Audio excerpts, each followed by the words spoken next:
Blessed morning sa lahat ng mga kamanggagawa ko sa buong mundo, mga pastor, evangelista, guro, apostol, propeta, mga church leader, musician, at mga kapatiran na nakakasama ko na sa aking misyon. Nakakasama ko na sa ministry, at nakakasama ko na sa church. Kumusta na po ang life natin? At na-enjoy ba natin ang buhay Kristiyano? Yan, ang pagiging born again. Sabi ni Jesus kay Nicodemus, liban na lang ipinanganak na muli ang isang tao, ay hindi siya makakapasok sa karayaan ng langit, o hindi siya paghaharian ng Diyos. Kaibigan, alam niyo ba ang ibig sabihin ng born again? Ito malaking issue po to sa mga hindi nakaunawa, hindi nakakaalam. Ang born again po, even si Nicodemo, hindi po niya naintindihan. Sabi niya, Guro, paano po? Ako ba, sa laki ko na to, babalik pa ba ako sa sinapupunan na aking magulang para ipanganak muli? Hindi po yun ang ibig sabihin.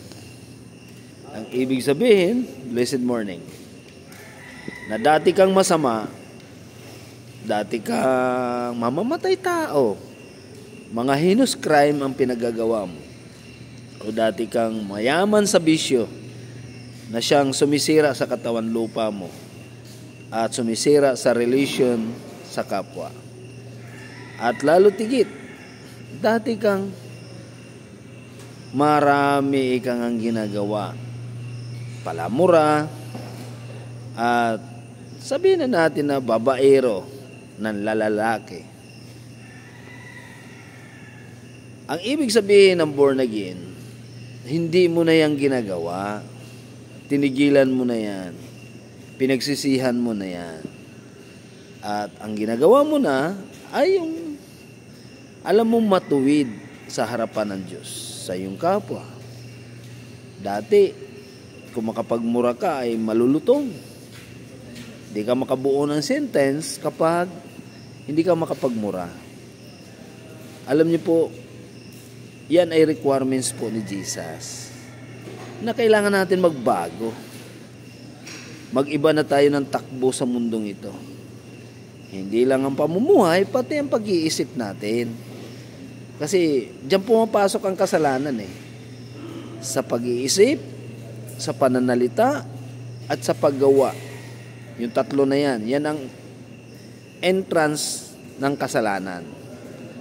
Ngayon, dapat, wag na natin gawin na alam naman natin masama Kahit walang nagsabi sa iyo na masama yan. Yan ay instinct na ng tao. Alam mo na ang masama kasi sabi sa aklat na Roma 6:23, ang kabayaran ng kasalanan ay kamatayan. Ngunit ang kaloob ng Diyos ay buhay na walang hanggan. Hindi ka man napaparusahan, hindi ka man napatunayan ng husgado sa batas natin sa pinagagawa mong kasalanan dahil magaling kang abogado, marami kang pera na babayaran mo sila, o sikat ka na impluwensyahan mo sila, malakas ka nga. Pero sa Diyos, kaibigan, tandaan po natin to. Hindi na po mababayaran ang batas ng Diyos. Makatwiran po siyang humatol. Lahat ng ginagawa mo, sinasabi, iniisip sa mundong ito, naka-record po yan sa langit. Ibig sabihin ng naka-record, lahat po yan. Lahat ng pinagtatype natin sa cellphone natin na mga bagay na yan, ay naka-record yan. Kaya, itigil po natin yan. Yun yung sinasabi na born again, hindi ho yung relihiyon. Kahit magkaiba tayo na relihiyon, kailangan na po natin baguhin ang sistema, ang routine ng ating buhay sa mundo. Lalo na kung mga chemical ang nilalagay mo sa katawan mo. Kasi time will come, sisingilin ka niyan. Ang masakit yan, bago ma-detect ng doktor, stage 4 ka na. Hindi ko pera ang pinagagastos nyo. Pera nyo yan. Freedom nyo yan. Pero, bawat nilalagay nyo sa katawan, itanong nyo kung para saan yan. Para ba yan sa muscle? Para ba yan sa utak? Para ba yan sa dugo? Yan dapat ang pinaglalagay natin sa katawan. Pero kung yan ay sumisira ng system ng ating katawan, ay dapat itigil na po natin yan. Kasi dadasal ka na naman, Lord, pagalingin mo ako, Lord, wala akong pera. Parang awa mo na, pupunta kami sa doktor, wala kami pampadoktor, wala kami pambili ng gamot. Diyan po tayo babagsak lagi.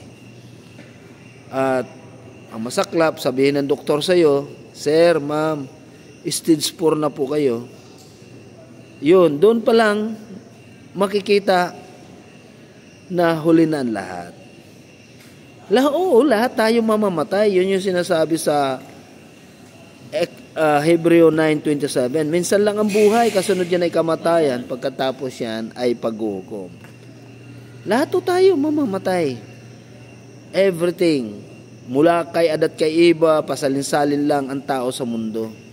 Mayaman ka man mahirap, bata matanda, matalino mangmang, sikat o hindi sikat, malaki ang katawan o payat, o either na gwapo't pangit maganda, pag oras mo na ngayon, kahit paikutan ka pa ng mga militar, kahit magaling ka sa martial art, o magaling ka sa karate, magaling ka sa self-defense, wala na sila magawa niyan. Kahit mayaman ka pa, kaya kang paikutan ng mga magagaling na mga military. Pag oras mo na. Yun nga lang, may long life tayong haharapin. Yun yung kabilang buhay. Na kailangan mo talaga magbago ng sistema, ng araw-araw, ng mindset sa iyong buhay. Alam mo ba, ang sabi ni Jesus, liban na lang ipinanganak na muli ang isang tao, ay hindi siya pagharian ng Diyos. Kaibigan, it's a time na tayo ay manumbalik sa Panginoon. Baguhin na po natin, pagsisihan po natin ang iba't ibang klaseng kasalanan. Manampalataya po tayo kay Kristo. Magsisi po tayo at magpatawad po tayo sa mga nagkakasala.